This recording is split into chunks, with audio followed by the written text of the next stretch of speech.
Hey, this is the Power Player Podcast produced by Breaking Into Hollywood, a 501c3 nonprofit organization founded in 2005 by myself, Angela Marie Hutchinson. I'm your host. Sometimes I'll be joined by a co-host. Let's listen in to today's episode.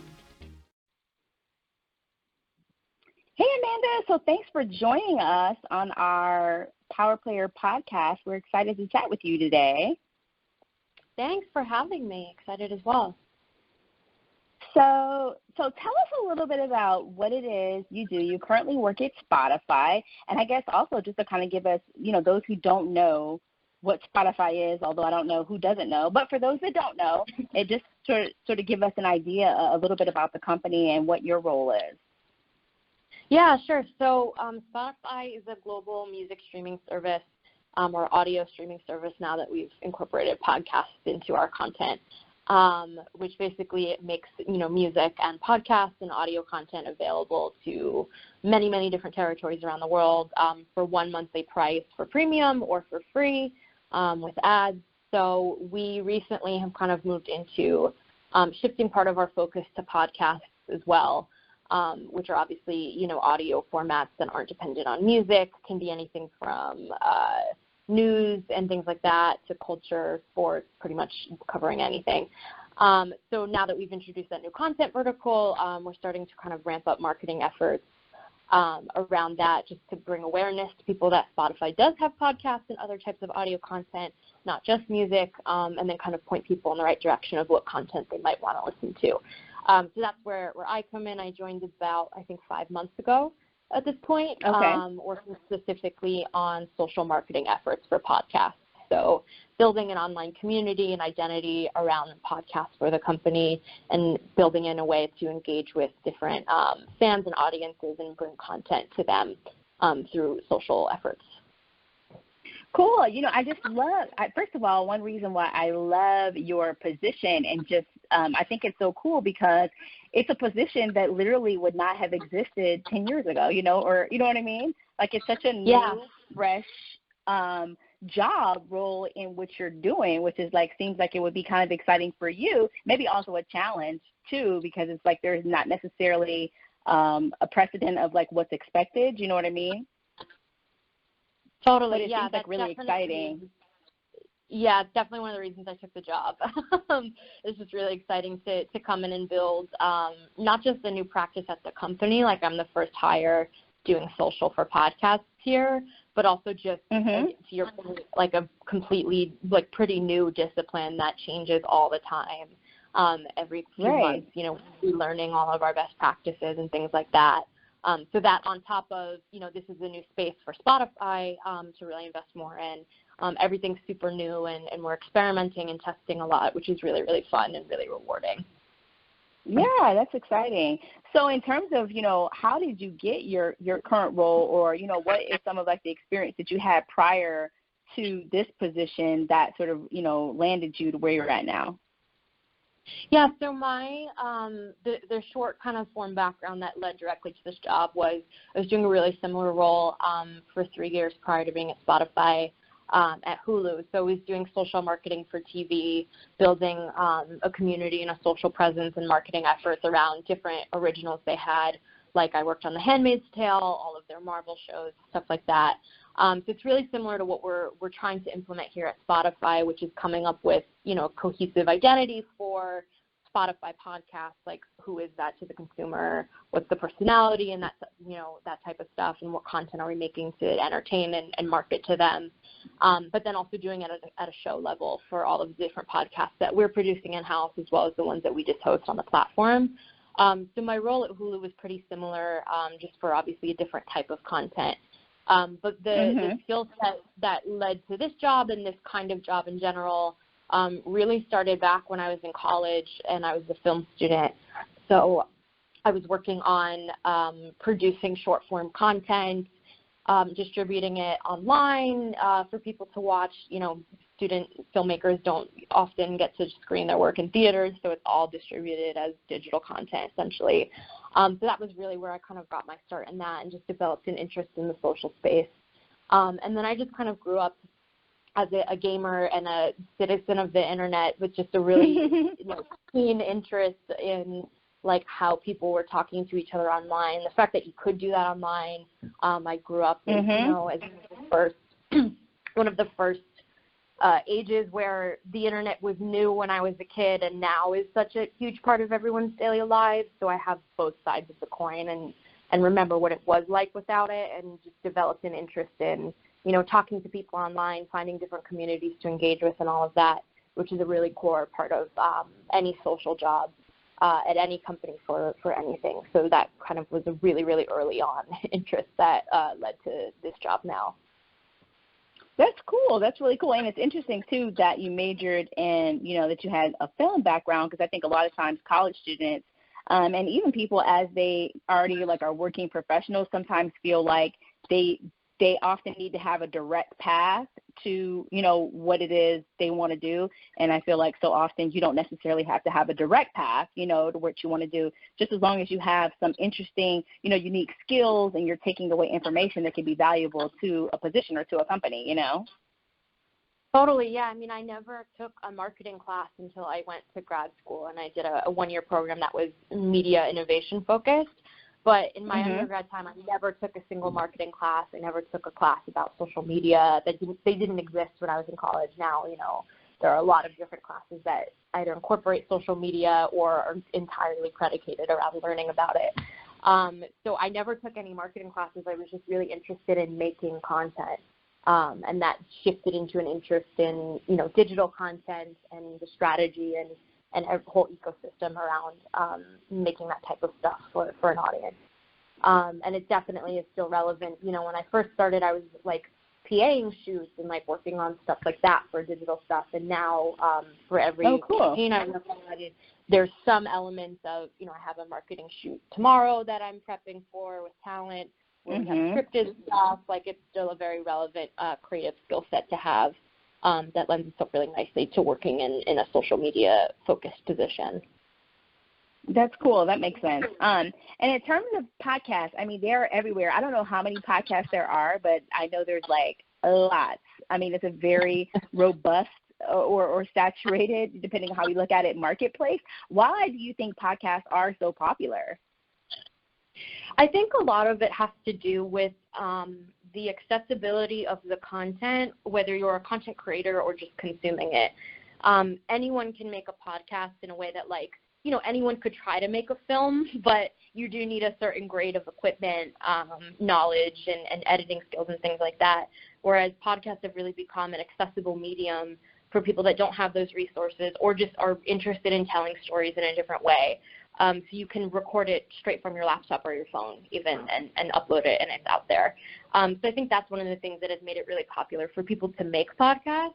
And as far as listening to podcasts and the interest in that, what we see and what I think is the industry standards is that a lot of millennial-aged people that are really interested in just receiving information, particularly on the go or in a way that's convenient to them.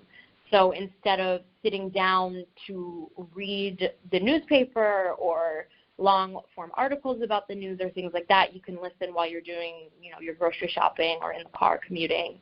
And it just makes that information much more accessible and a little bit, more entertaining than just reading something off the page. So I think that's a huge part of why they've become increasingly popular, especially in formats that are information-driven. And they're also just, a different type of entertainment that people enjoy. Not everyone, I don't like watching true crime shows, but I'll listen to a true crime podcast. It just caters to different interests that different audiences have in a really accessible way. You just stream it from your phone. So I think that's why they've risen in popularity, and I think that we'll continue to see that as a trend. They'll just get more and more popular over time. And then in terms of the type of podcast, so I'm just assuming there's unscripted podcasts, whether that's news, what have you, and then scripted podcasts. Are there any other types, of podcasts? Are those the two buckets, essentially, that podcasts fit into? I think those are like the two really generalized buckets of podcasts. There's a podcast format and a podcast for everything. If you want 2-minute news segments or 2-minute fictional stories, there's definitely podcasts out there that cater to that. There are 4-hour-long podcasts of influencers talking about their lives and their experiences, you know. So scripted and unscripted are generally the two, like, kind of overarching buckets of content. Okay. Yeah, but within that, you know, there's, like, scripted comedies, scripted dramas. I think Welcome to Night Vale is a good example that's been around for a long time of, like, that's a weekly anthology scripted podcast series that is about, like, a fictional town somewhere, but it's, like, hundreds of episodes in, and it's continuing that story, and it's not self-contained. There's also, you know, microfiction podcasts that are like 10-minute just scripted stories, like watching a short film. So there's so many different types of genres and types of podcasts that fit within those two buckets. But yeah, like non-scripted and scripted are kind of the two overarching ways to divide it easily. Okay. It's so funny. I think I saw the other day, I think I was looking up something with like the world's, what was it, like the Guinness World Records, and they had like a podcast, like the longest running podcast was like 3 or 4 days long or something. I was like, oh my goodness, like someone has a world record, and that is so funny. That is I'm funny. like, can you imagine, right? Like, okay, literally it had to, like, I was looking at the rules and I was like, oh my gosh, that is hilarious. Like, consistent, couldn't break up. I'm like, can you imagine prepping for that? You know, like, okay, we have to stay up for 3 days, like, straight. Oh my gosh, it's so funny. Yeah. But a lot of so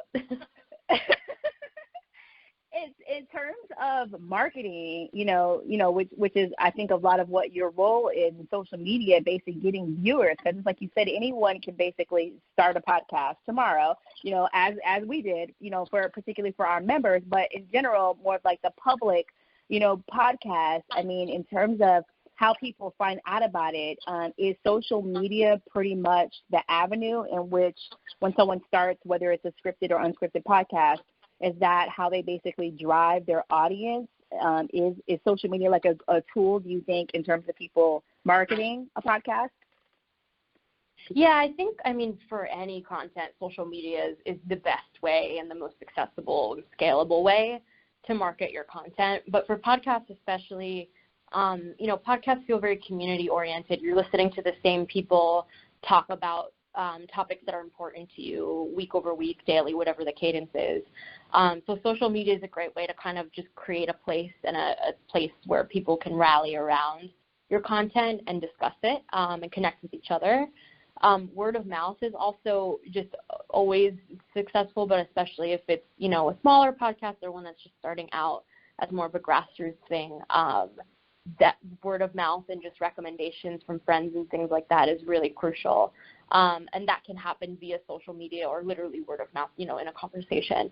But social media should be a pretty integral part of getting awareness and attention to your podcast, especially knowing that they're streamed over audio, which is accessible through the internet. So it's a really easy, like, one-to-one connection, as opposed to, like, our challenge at Hulu and in TV marketing is you have to convince someone to sit down and watch 40 minutes of something at a TV or on their phone, but, you know, sit and watch it.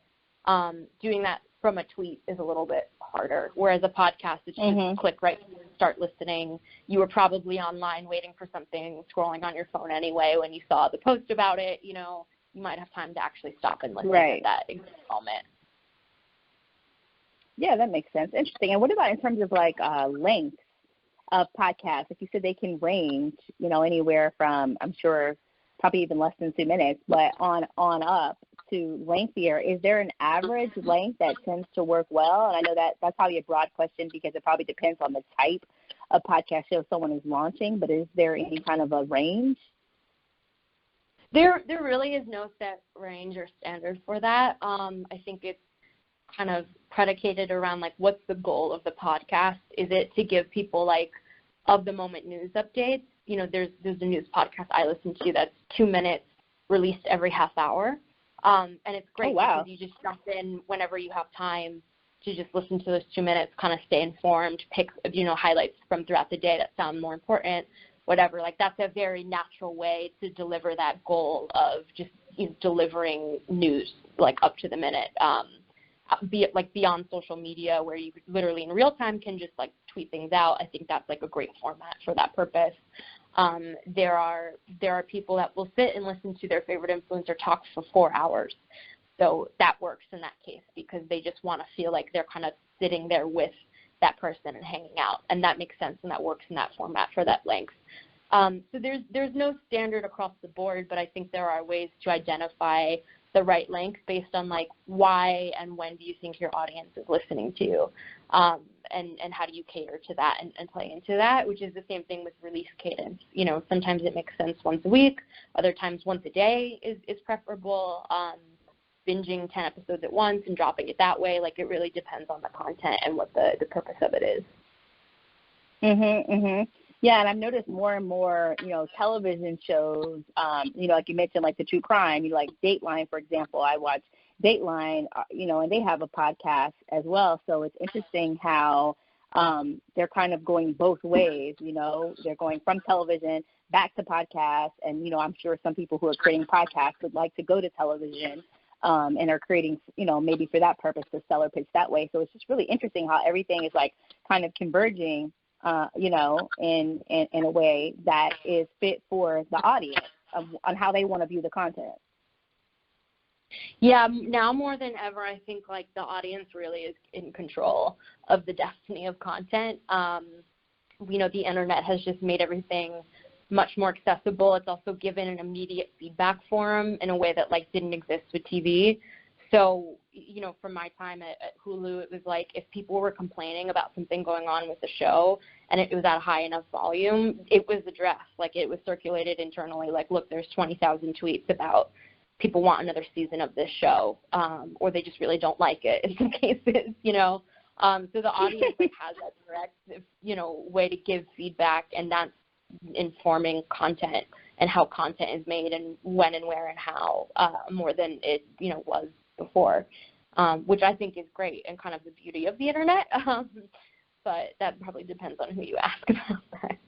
Right, yeah. I kind of feel sorry for news outlets. I was thinking about this morning because I was watching, I don't know if it was the regular news or the Today Show or something, and they were covering something. I'm like, oh my gosh, I already saw that yesterday on Twitter like 50 times, like it's over. Like this is no longer news. So I also kind of feel sad for outlets that are coming like the day after. And I guess it works for some people because I'm sure there's still an audience of people that haven't received the information already on Twitter, but I kind of feel sorry for them in some regard. Yeah, but I think a lot of them are adapting too. Like the news space, there are a lot of news publications that are making podcasts or, YouTube video, like short form video versions of the news, rather than waiting for 7 o'clock at night to address like the rundown of the day. And social media has become an integral tool, not like to market news content, but to circulate it. And obviously that has ramifications for like print and how that's addressed. But I think it's the same information that's just being conveyed differently and honestly more conveniently for the people that need to be informed. News especially, I think, is one of the most quickly evolving types of podcasts and just types of content in general. So. Cool. Yeah, that's interesting. And then, like you mentioned, a couple of your favorite. Do you have any other favorite podcasts that you listen to? And I guess what kind of draws you to them? You mentioned the news one, the 2-minute. What other ones are you kind of listening to? Oh, there's so many. There really is a podcast for everything and every interest. For me, I listen to the Journal and the Daily every day just to stay informed about the news. I listen to Horoscope Today, which is Parcast, which is the network, a podcast network that Spotify acquired. It's like 3-minute, horoscope of the day audio. It's really great if you like horoscopes, which I do. Cool. I also have been trying to listen to more scripted podcasts lately. And Gimlet, which is another Spotify acquired network, has this amazing scripted audio drama called Two Princes, and it's kind of like a modern fairy tale with a twist kind of story that's just really, really fun and heartwarming. And I've been binging that. I got through it quite quickly. I'm listening to it again. So that's a really fun one. Oh, cool. And then in terms of like monetizing podcasts for creators who are coming up with ideas to, create their content, what advice can you offer them? I mean, I'm assuming that most podcasts, or, especially if they're like independently done, they're hoping for, I guess, advertisers to participate in some capacity. Are there, how does someone monetize a podcast? Really knowing your audience and who's listening is crucial to finding the right advertising partners. So knowing and having that information handy, and then being proactive about finding sponsors or people to advertise on your podcast is a really effective way to kind of bring in some revenue there. And the big important thing to keep in mind with any type of sponsorship or deal like that is it has to be right for your audience, and it has to actually cater to their needs. Otherwise, your audience is going to get annoyed and not be happy with you putting a bunch of ads. Why am I listening to an ad about toothpaste if this podcast has nothing to do with that at all? Why would I care about that? Horoscope Today is a good example. They've done sponsorships with mental health organizations and things like that that give guidance and advice and things that people who listen to horoscopes care about. So it's finding the right type of partner, and there's so many brands out there right now that would kill to participate, in the podcast space and find a good way to do that. So knowing what you bring to the table, this is the demographic of the audience I have, this is what they're really interested in, this is what my podcast is really all about. Know that information and be able to distill it really well, and you can find the right kind of partners to sponsor the podcast, partner with you on it, or whatever form it may take. And then how do people know who their audience is? I mean, if someone has a new segment, I mean, are they how would they go about, particularly an independent creator, how would they go about finding who their audience is that's listening to their podcast? There are a couple different ways to do that. One is if you have a social media presence, obviously just looking at the insights available. If you have a business or creator account, so it'll show you who's looking at your account and following you. Also, I always look qualitatively at the people that are commenting the most. Who are they? Where do they live? What are they interested in? What do they post about? And just kind of do some actual research about your audience and your top engaged folks that are talking to you on social. That can be a really good way to identify who your core audience is. For Spotify, if you host a podcast on Spotify, there's a feature we have available to podcast creators called Spotify for Podcasters, which is a way that you can actually look at, your number of streams and your actual insights, which can give you pretty valuable information about where your podcast is how it's doing, where you're getting, the most hours from, and all that stuff that can be really useful information. So if you host on Spotify, that's a Spotify specific way to look into that, but really also just looking at social and also just making educated guesses. If you have a podcast that's about raising kids, obviously you kind of know your audience is probably mostly women who are interested in motherhood and that topic, for example. That makes sense. And then what about sustainability? I feel like that is a tricky one in terms of, how you make a podcast sustainable, because it's a growing marketplace. There's a lot of content. I know it's also about finding, sometimes your audience, like you said, finding, and knowing who your niche audience is can make it so that, you continue to grow your viewership. But are there any other thoughts that you can offer advice on in terms of things you can do to make your podcast sustainable? Yeah, I think that the one thing with podcasts in general, content to keep in mind is know why you're doing this podcast and just stick with that. What kind of content are you trying to make that content? Don't constantly change what the topic of your podcast is. Let it evolve, and as you get into the groove and have some learnings from producing the content, but like don't rebrand yourself constantly. I've seen podcasts that try to do that just because they are like, oh, well, this one episode about this one topic did really well, so let's change the whole podcast to be about that. Keeping it consistent with release schedule too is really important. And that doesn't mean you need to post more podcast episodes in general. It just means if you post one a week on Monday, always post it on Monday. Don't change your release schedule. Try to avoid that as much as possible, so that you can build a consistent audience and following that'll cut through some of the clutter of podcasts that come and go, and just aren't consistent with their release schedule or what their content is. And also just remembering that, like, not every piece of content can have a unique angle. That's why there's so many true crime podcasts, just because people want that much true crime content. But there does need to be something that makes it special compared to other types of podcasts in this space. And that something can just be you and your viewpoint. Having someone with a certain type of profession, like having a doctor review true crime cases is very different than having an influencer do it. But those are both shows that people that like true crime might listen to. So knowing what you're doing, staying consistent, and trying to find a unique angle and way to cater to that and to your audience will just kind of help cut through the many, many, many podcasts out there trying to achieve the same thing. And it's also, there's room for everybody. It's not as competitive for people's attention as some other mediums are. People are like voracious podcast listeners that will listen to 20 different podcasts at a time. You're not competing for like one podcast slot within someone's life usually. So that makes things That's a good point. A little bit better. Yeah. So very similar to TV. Like there are some people that will just watch only like one or two TV shows, and then there are people that just love entertainment and have, their rotation of shows that come in and out every season or whatever. But they're all part of that person's like entertainment roster. So. Right. I love that, the entertainment roster.